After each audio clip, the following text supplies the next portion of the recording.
Welcome to Trading Lounge and the US indices for the 25th of January, and it's 8 o'clock Australia Sydney time after the US close, and Friday morning for Sydney. So I just really want to keep it simple today. So this particular move that's moving up through here, we can count it as a impulse wave, as 5 waves to the upside. However, we also know that it can be, all of this can be a bearish count. The only bearish count that's left in here really is this down here as wave 1 and wave 2 here, and then we would look at this as wave 1 here and wave 2 here, or one more little push to the upside here for wave 2. So, but in our tracking of this, we're looking at this as an impulse wave to the upside here. So on the 4-hour chart, we count it like this here. With wave 1 and 2 here, and 3 and 4 and 5 here for wave 1, and ABC for 2 here. The other count here, of course, that if we were looking at it as a corrective wave to the upside, we could have this as wave A and wave B here, and then 1 and 2 and 3 and 4 and 5 to the upside, finishing in at our 61.8% retracement level, which is 2,700, or a little bit higher at the 2720 area there.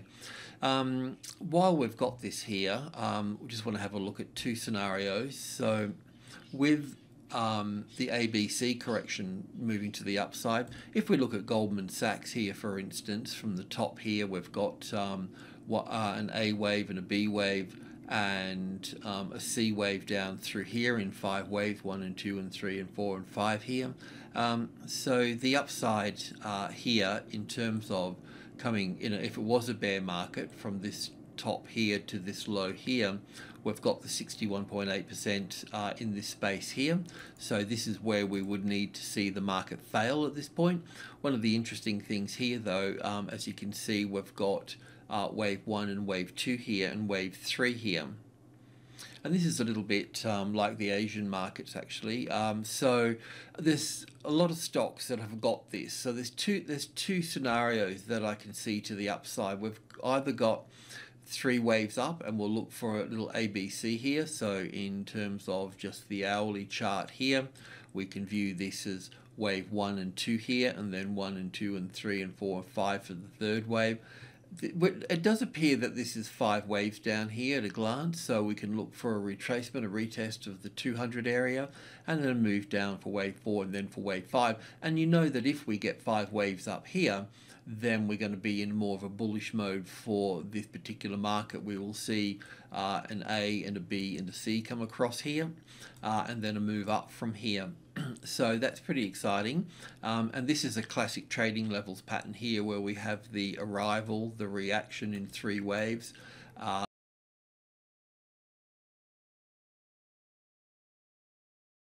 and then the first high above the level in 5 waves, and ABC correction. So then we can start building in on this side over here, and on this level here. This is a major trading level 2 here, medium level, minor level, and a major level in this space here. So there's a lot of stocks that have got this scenario going on, and then we've got stocks that have got this going on here. So this is Amazon here.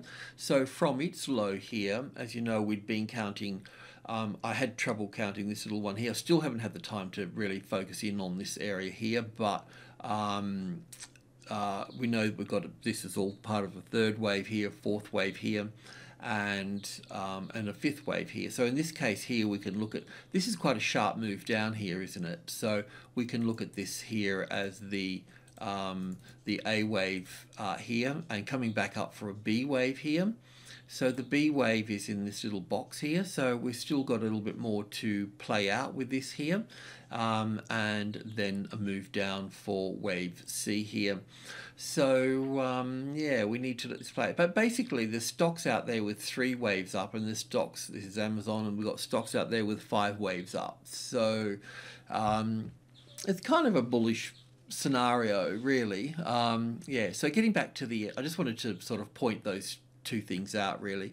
So I just want to go back to this particular count here. So in a bit of a nutshell, looking at those other stocks that we just looked at, then we can look at this as an A wave and a B wave. Yes, it can push higher through here. And there's two scenarios. So if those markets are in a wave 4, then the market can come back to this space here, so the 2600 area here, and then move up from there. If it's going to go deeper, then it can pull down to the 2500 area through here. So they're the two things that we need to look at. So what we really need to do is we need to have a bearish setup, and if we're wrong and the market wants to move even higher from here, if we've made a mistake, then we need to be long at that point. So we need a strategy for being short and long here in this space. So on the hourly chart here, we've got our top in play here. It's a little bit difficult to count this here. We can have it down as wave A here, and up for, we could have wave B sitting on here as well. So we could actually have an ABC for the B wave, or to put the B wave here. We could also have this here as wave 1 here, and excuse me, wave 2 sitting here, and we can just move down from that point there. One of the interesting things here, this seems to count up okay as a bit of an impulse wave as well. So I don't want to confuse the issue, but the market has moved up here, and it has moved back to its 61.8% mark here. Okay, so what that means on the downside here is that if this low here is breached, we can go short from here. So that takes care of our short trade setup, okay, which is probably the most likely looking at things. It could also move a little bit higher and then come down too, so it could move up into this space here and then drop from here. But we still need to recognize this point here as a this price point as a trigger to the downside. Okay, so for the upside, when we looked at the classic trading levels pattern just a moment ago in the bigger picture, it's the same thing here as well. So we know that the move from the high here down to either this low or this low would leave the 61.8% retracement level around this 2650 area here.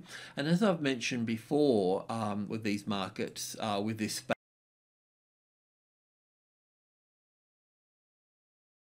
space here and coming up into this, is that the 2600 is important and the 2700 is important, but I always find this more important. I always find that that the market will have its correction,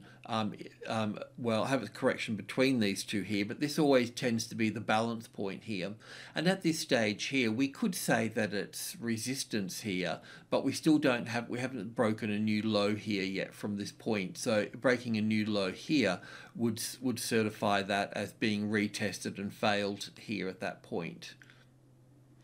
However, if this low stays in place here and the market moves up higher, then that's okay for the short term. But if it finds support on the 2650, the balance line here that's still playing out as that balance line in the market, then we would need to be long from there. So what you would see moving up into this space here is you would see a move up where it would react in 3 waves, and then it'll have a little 5 waves to the first high above the level. We don't chase that. We use that as our reference point, and we can go long above that. Then we would see an A and a B and a C pattern move down, so we can move down to our second high here. You can also move through here as well, but if it's going to be close to the 2650, then wait for support to be on the 2650 and take it from that particular point there, and otherwise wait for that high to be had there. Because if this high is breached, then this high up here is going to be breached as well. There will be a resistance up here if we look at the Fibonacci numbers from the 2600 here are 1, 2, 3, 5, and then 8 here. There's a little bit more to it, so we put in the 72 and we'll also put in the 65 there. We normally put this in red here because it's in orange, because it just gives us the center of this, well, this little skeleton here. There's a lot of other numbers that are in here that are important as well. So the 70 is important. the 68 under that is important. So there's a whole raft in there, but I just give the shell of the situation in here because we're not trading at micro levels in there. So yeah, so so this would be resistance up here. So you just need to be a little bit mindful. So once you've got support on the 72, you can add on top of that there as well. And of course, we know that the 61.8% is at 2702 or 2700 here. And I always find this number here always important, the 272 as I call it, and it can be rearranged in different ways as well. These sevens and twos, you can have two sevens and a two there as well.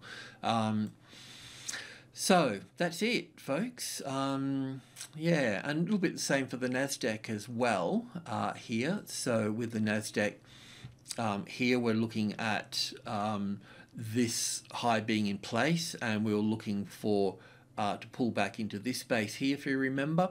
So you can short from here, but otherwise, if you want a safer bet, then the move from the high here, from the low here to the high here, does count as 5 waves up here. So I may have this counted wrong here. But the main point here is that this little green line here, this box here, is the 61.8% mark here. So you'd want that as resistance. So if I can just highlight this a little bit further here, so the market can move down to this space and still be positive here. But once it makes its low on the 61.8%, then you can put this under here. And then if it normally come down, bounce off this, move back, come down, then bounce here at the 650 area here, that becomes the resistance, and then makes a new low, and that would be your short trade from that point there. You may have a short trade in here already, and that's fine. You can just keep the stop above these highs here. This would be a smaller position here. Any long trade here in this case would need to be above the 61.8%, so would need to come in. Well, if the S&P found support on those levels that I was mentioning, then move in from that point for this market as well. But otherwise, the 750 would be, would be the point to trade long on that side there as well.